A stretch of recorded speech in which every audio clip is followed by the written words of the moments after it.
Welcome to the training module on LED lighting protection from Littelfuse. This training module will introduce PLED LED protectors for highly reliable and low maintenance LED lighting solutions.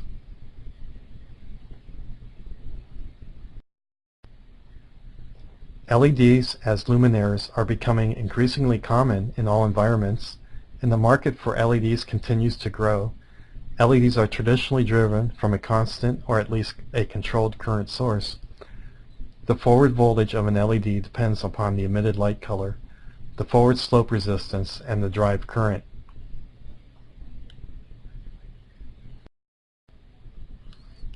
LEDs are just as susceptible to environmental stress as other electronic components, possibly more. The effects of vibration, temperature excursions, and electrical stress impact on the LED mounting, electrical connections, terminations, and heat dissipation. A consequence of this could be a break-in circuit from any part of the electrical connection system, leading to an LED failure. Littelfuse's range of PLEDs, protectors for LEDs, are intended to complement high-output LED luminaires.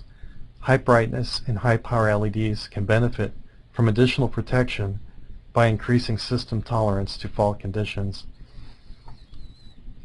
A failure or partial failure of an LED electrical connection will result in the source compliance voltage being seen at the open circuit position. A PLED placed in parallel with the LED circuit will clamp this voltage, and if sufficient current is available at this clamping level, the PLED will be triggered from the clamping condition to a lower active on-state voltage. The PLED effectively shunts the open circuit with an active replacement.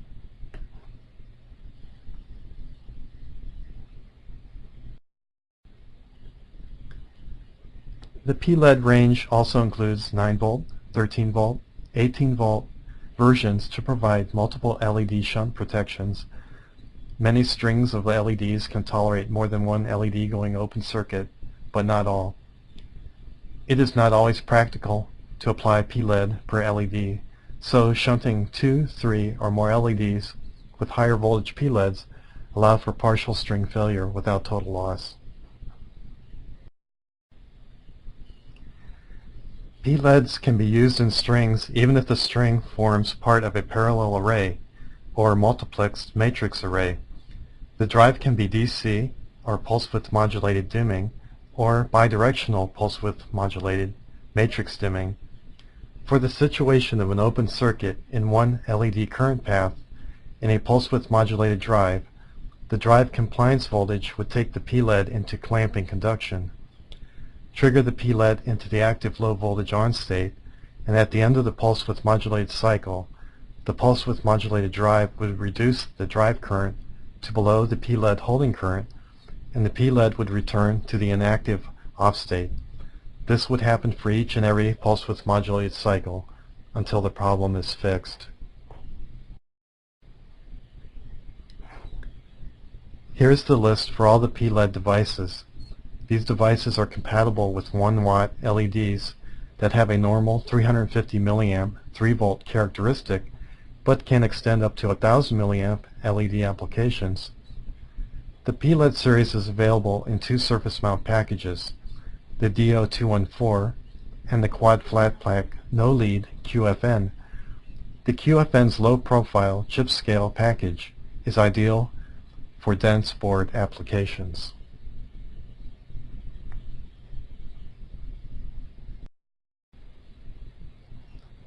You may go to the Premier Farnell site or Littelfuse to download the PLED series datasheet.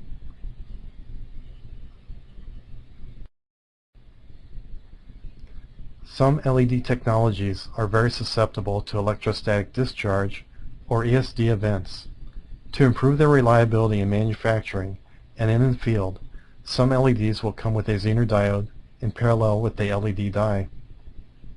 In the photo here, you can see the 3 LED die and their bond wires in the lower left. You can see an additional die. This is a smaller Zener diode chip that provides the ESD protection to the 3 LED dice.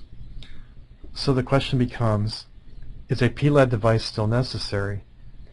The answer is absolutely yes. This tiner Zener die may be effective ESD protection, but it cannot handle the power required to bypass the current around an open LED.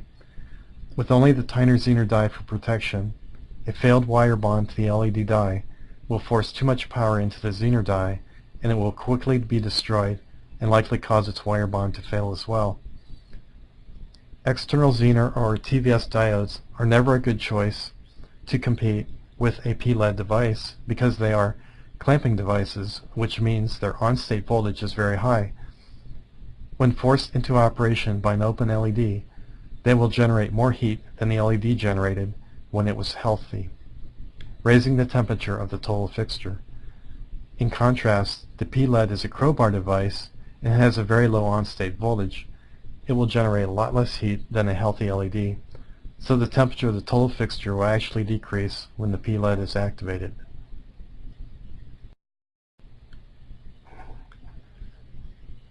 The PLED 5 is part of the PLED family of products.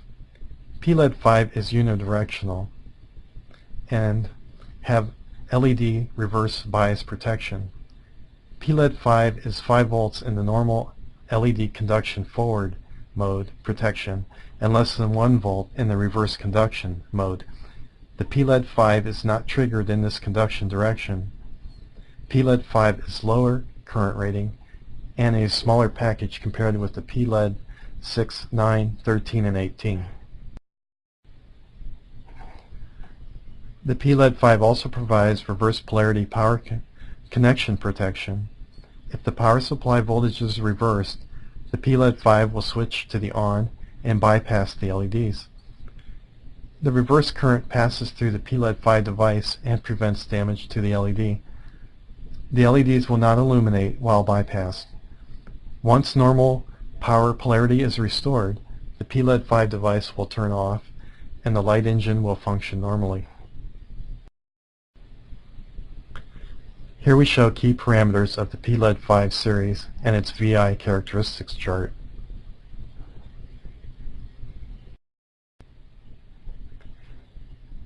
PLEDs can also be used to protect LEDs against overcurrent fault situations, but care with selection must be taken. The VBR range for the PLED 5 is 4.65 volts min to 5.15 volts max. This VBR must be within the VF allowable range during normal LED operation and below the LED damage peak current limit.